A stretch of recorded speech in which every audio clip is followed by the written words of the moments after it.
Hi, my name is Craig Garner, and today I'm going to make a cocktail called A Night at the Opera, which features Maker's Mark whiskey.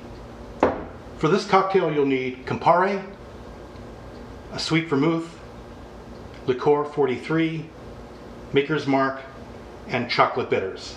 This is a stirred drink, so I'm going to start by putting a couple of dashes of chocolate bitters in my mixing glass, a 1/4 ounce of Campari, a 1/2 ounce of sweet vermouth, a 1/2 ounce of Licor 43, and 2 ounces of Maker's Mark whiskey.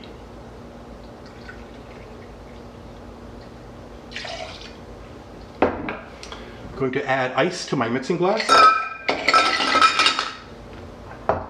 and stir until chilled. I like to serve this in a coupe glass, which I've already chilled.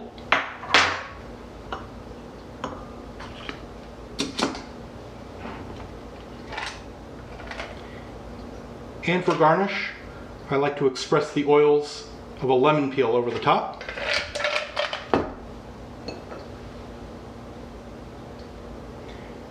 And just lay it right on top. And this is A Night at the Opera. I really think you're going to enjoy this.